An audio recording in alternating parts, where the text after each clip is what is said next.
ইসলামে মানুষের সম্মান রক্ষা করা অত্যন্ত গুরুত্বপূর্ণ একটি বিষয়। আর সেই সম্মান নষ্ট করার সবচেয়ে সহজ কিন্তু ভয়ঙ্কর পথ হল গীবত করা।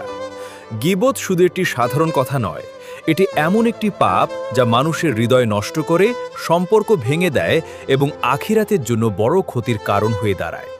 কুরআনে আল্লাহ তাআলা গীবত সম্পর্কে কঠোরভাবে সতর্ক করেছেন এবং এটিকে এমন একটি কাজের সাথে তুলনা করেছেন যা মানুষকে ঘৃণিত করে তোলে। সূরা হুজুরাত। রাসূলুল্লাহ সাল্লাল্লাহু আলাইহি ওয়াসাল্লাম গীবত সম্পর্কে পরিষ্কারভাবে বলেছেন, গীবত হলো এমন কিছু বলা যা কারো অনুপস্থিতিতে বলা হয় এবং সে শুনলে কষ্ট পায়। সাহাবারা জিজ্ঞেস করেছিলেন, যদি সেই দোষ সত্যও হয় তবুও কি তা গীবত? তিনি বলেন, হ্যাঁ, সেটাই গীবত। আর যদি তা মিথ্যা হয় তাহলে তা অপবাদ। আজকের সমাজে গীবত একটি সাধারণ অভ্যাসে পরিণত হয়েছে। বন্ধুদের আড্ডায়, সামাজিক মাধ্যমে, এমনকি পরিবারেও আমরা অনেক সময় অজান্তেই কারো দোষ আলোচনা করি। কিন্তু আমরা বুঝতে পারি না এই ছোট কথাগুলোই আমাদের নেক আমল ধ্বংস করে দিতে পারে। গীবতের সবচেয়ে বড় ক্ষতি হল এটি মানুষের হৃদয়ে ঘৃণা সৃষ্টি করে।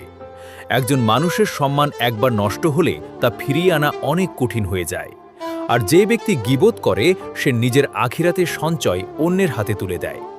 ইসলাম আমাদের শিখিয়েছে অন্যের দোষ খোঁজা নয়, বরং নিজের দোষ সংশোধন করা উচিত। কারণ একজন প্রকৃত মুমিন কখনো অন্যের গোপন দোষ নিয়ে ব্যস্ত থাকে না, সে নিজের জীবনকে আল্লাহর কাছে সুন্দর করার চেষ্টা করে।